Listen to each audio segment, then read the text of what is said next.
Hello, wrong number.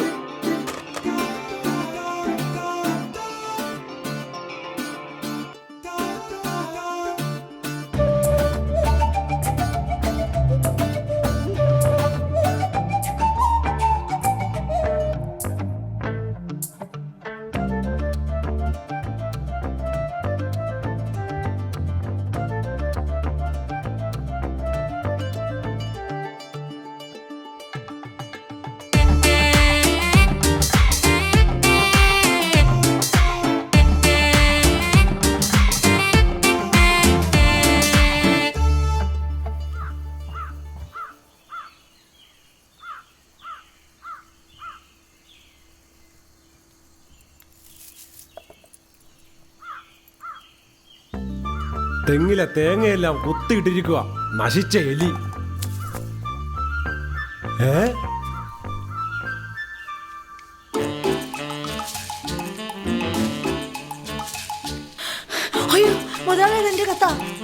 Basmati, നീ പോയി ചട്ടി കഴുകു.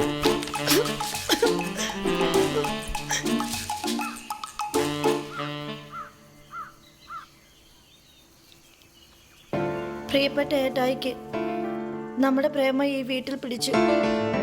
എനിക്കിനി ഈ വീട്ടിൽ നിൽക്കാൻ തീരെ താല്പര്യമില്ല. എനിക്ക് ഏട്ടായുടെ വീട്ടിൽ നിന്നാൽ മതി. രജിസ്റ്റർ ഓഫീസിൽ ജോലി ചെയ്യുന്ന ബാബുവേട്ടൻ എൻ്റെ ഫാമിലി ഫ്രണ്ടാണ്. ഏട്ടായി ബാബുവേട്ടനെ പോയി കാണണം. നമ്മുടെ രജിസ്റ്റർ മാരേജ് നടത്താൻ ബാബുവേട്ടൻ നമ്മളെ സഹായിക്കും. ഏട്ടായി ഇന്ന് തന്നെ ബാബുവേട്ടനെ പോയി കാണണം. വസുമതി എൻ്റെ മുറപ്പെണ്ണാണ്. പക്ഷേ അവളെൻ്റെ നല്ലൊരു ഫ്രണ്ട് കൂടിയാണ്. അതുകൊണ്ട് രജിസ്റ്റർ മാരേജ് ചെയ്യാൻ ഞാൻ നിങ്ങളെ സഹായിക്കാം. വസുമതിക്ക് ഇത്ര ലോക്കൽ റിലേറ്റീവാ? അതെങ്ങനെ ശരിയാവും? ലോക്കലോ? ഞാനോ? ഞാൻ രജിസ്റ്റർ ഓഫീസിലല്ലേ ജോലി ചെയ്യുന്നത്. പിന്നെ ഫാമിലിയിൽ എന്തൊക്കെ പ്രശ്നങ്ങൾ നടക്കും? വസുമതിക്ക് ഗവൺമെൻറ് ജോലി ഉണ്ടോ? ഇല്ലല്ലോ. പിന്നെന്താ? എൻ്റെ പൊന്നു ബാബുവേട്ട ഞങ്ങളെ അറിഞ്ഞൊന്ന് സഹായിക്കണം. ഇതിന് കൂടെ ഒന്ന് നിൽക്കണം. അയ്യോ ബ്രോ, ഇയാൾ വർത്തമാനം കേട്ടില്ലേ? അതുകൊണ്ടാണ് ഞാൻ അങ്ങനെ പറഞ്ഞത്. ഇപ്പോഴത്തെ രജിസ്ട്രാർ ഒരു കിളിപോയ തള്ളയാണ്. എട്ടം പോലെ നോക്കാതെ പേപ്പർ ഞാൻ ശരിയാക്കി തരാം. പറ്റുമെങ്കിൽ നാളെ തന്നെ നിങ്ങൾ രജിസ്റ്റർ മാരേജ് ചെയ്തേക്ക്. നാളെ തന്നെ വേണോ? അറേഞ്ച്മെന്റ് വേണ്ടേ? ആ തള്ളയ്ക്ക് എപ്പോഴാണ് കിളി വരുന്നതെന്ന് പറയാൻ പറ്റില്ല. ഇപ്പോഴാണ് രജിസ്റ്ററിൽ ഒരു ഒപ്പിട്ടാൽ കാര്യം സാധിക്കും. എന്ത് പറയണം? നമുക്കിന്ന് എൻ്റെ വീട്ടിൽ നിന്ന് സംസാരിച്ച് ക്ലിയർ ചെയ്യാം. ഒരു ബിസിനസ് ആയിട്ട് അവതരിപ്പിക്കാം. അപ്പോൾ അവർക്ക് കുഴപ്പമുണ്ടാവില്ല. അവർ കൂടെ നിൽക്കും. എന്നാൽ നമുക്ക് ശാന്തന. അല്ല, അവനൊരു പകൽമാനാണല്ലോ. ഓ, അപ്പോൾ ഒരു ഇമ്പാക്റ്റ് ഉണ്ടാക്കാൻ പറ്റും. നാളെ രജിസ്റ്റർ നടത്താൻ ഞങ്ങൾ തയ്യാറാണ്. എന്നാ കല്യാണമാരെ ഞാൻ സ്പോൺസർ ചെയ്യാം. നിങ്ങൾ രാവിലെ ബസുമതിയുമായിട്ട് രജിസ്റ്റർ ഓഫീസിലേക്ക് വന്നാൽ മതി. ഇനി പെണ്ണിനെ കൊണ്ടുവരാൻ ഞാൻ വരണോ? അത് വേണ്ട, അത് ശരിയല്ല. അപ്പോൾ ഗോതയിൽ വെച്ച് കാണാം.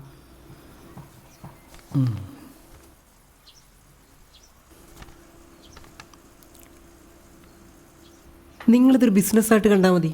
ഏറിപ്പോയ ഒരു വർഷം ഇൻവെസ്റ്റ്മെൻറ്റ് ലാഭം തിരിച്ചു കിട്ടും. എത്ര കോടിയുണ്ടെന്ന് പുള്ളിക്ക് പോലും അറിയില്ല. ഒറ്റ മോളാണേ. പൊന്നുമോനെ ആന്റി ജ്യൂസ് എടുത്തോണ്ട് വരാം കേട്ടോ.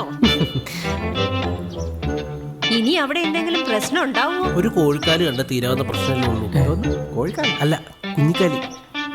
നാളെ കൃത്യം 10 മണിക്ക് ഞങ്ങളുടെ രജിസ്റ്റർ മാരേജ്. അച്ഛന് ശാന്തൻ ഒരു ടാക്സി പിടിച്ച് ബസുമതിയെ കൂട്ടിക്കൊണ്ടുവന്നാൽ മതി. ടാക്സി കാശ് ഇതിൻ്റെ തന്ത കൊടുക്കും. നമുക്കൊരു ഓട്ടം മതിയാവൂലേ? വണ്ടി അത് ഞാൻ ഏറ്റ്.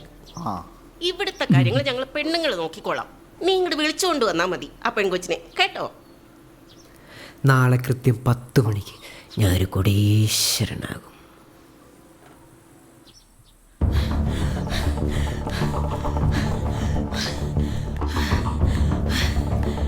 ആ മോളെ, ഞാൻ അവൻ്റെ അച്ഛനാട്ടോ. വേഗം കയറിയോ. പരിചയപ്പെടലൊക്കെ പിന്നെ ആട്ടോ. ആ വേഗം വണ്ടി എടുക്കും.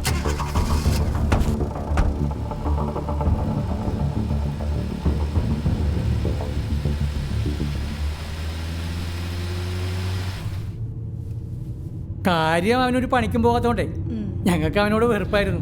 പക്ഷേ ഇപ്പം അവൻ ചെയ്യാൻ പോണത് പുണ്യപ്രവൃത്തിയല്ലേ. അവൻ കാരണേ ഒരു കുടുംബമല്ലേ രക്ഷപ്പെടാൻ പോണത്. പിന്നെ മോള് കുറച്ച് തടിച്ചിട്ടാണെന്നാണ് അവൻ പറഞ്ഞത്. ഈ ടെൻഷൻ കാരണം ക്ഷീണിച്ചു പോയതായിരിക്കും അല്ലേ.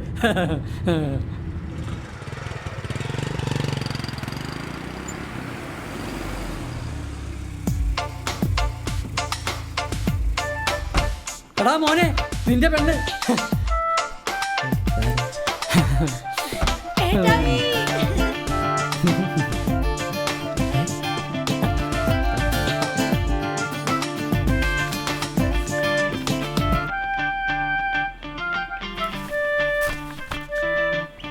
ചേട്ടാ ദേ ഒപ്പിട്. അല്ല വേണ്ട, ഞാൻ ആദ്യം ഒപ്പിടാം. ചേട്ടാ ഒപ്പിട് വേഗം, സമയം പോകുന്നു. ദേ ഇവിടെ. എന്നാ അയ്യോ, മാല മാല ഇവിടെ, മാല ഇതാ. അയ്യോ സോറി. അയ്യോ ചേട്ടാ ഞാനിട്ട്. ചേട്ടാ ഇട് ചേട്ടാ, സമയം പോകുന്നു. പോട്ടെ.